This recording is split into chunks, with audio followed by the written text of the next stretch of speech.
Hello, my name is Tim Sells. I live and work out of Woodland Hills, California.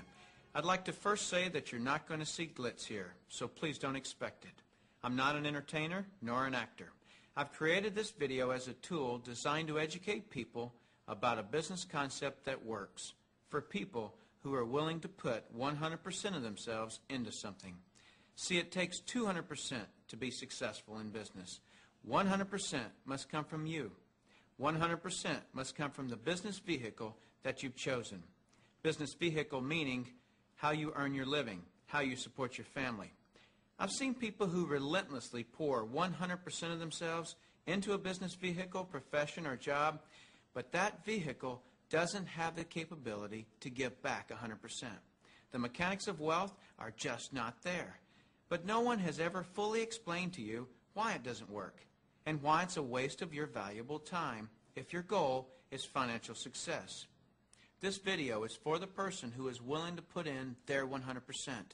They're only lacking the right business vehicle, the explanation of why it's right, and the evidence that it does in fact work.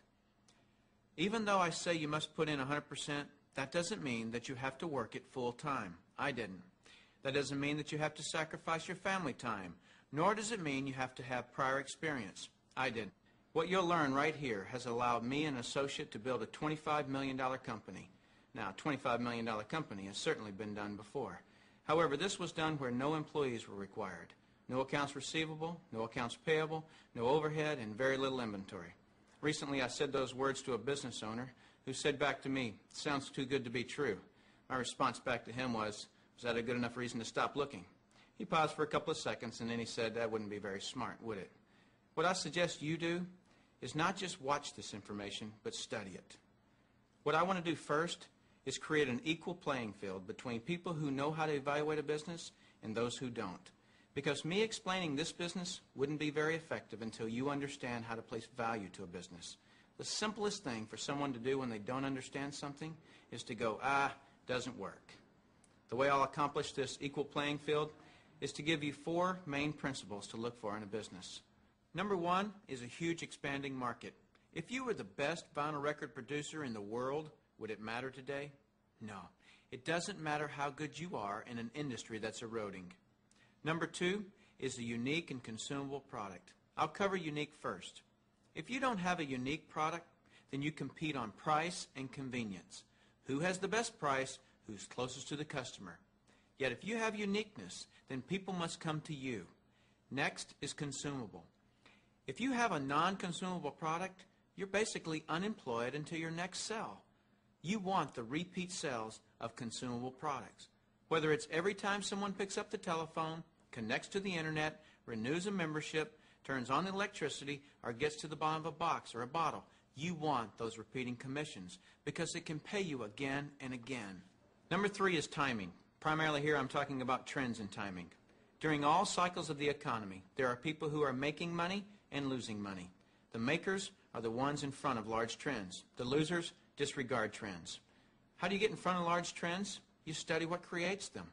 Without any hesitation, in today's society, it's the baby boom generation that creates the largest trends. The baby boomers are a group of babies born between 1946 and 1964. There were 76 million of them born in the United States, 1 billion of them worldwide. Why is this group so talked about? They're 1/3 of the U.S. population and control 65% of all the money. I've likened the magnitude of all those babies to a basketball moving through a garden hose. They reshape every industry they go through. See, if you can predict where this basketball is going down the garden hose, you possess the ability to make fortunes. I want to give you some historical examples of the obvious buying patterns of these boomers. It started with a company called Gerber back in 1940, who were barely known. But by 1955, just 10 years after the boomers were born, they had sold 1.8 billion jars of strained baby food. As the boomers took their first steps, it was Buster Brown and Kenny Shoes. When the boomers went out to play, Mattel and Hasbro got rich providing toys to this young group.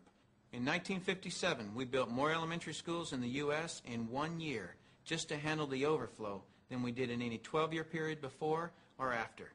As the boomers went through their teens, Dairy Queen and McDonald's, Kentucky Fried Chicken became billion-dollar companies feeding the boomers.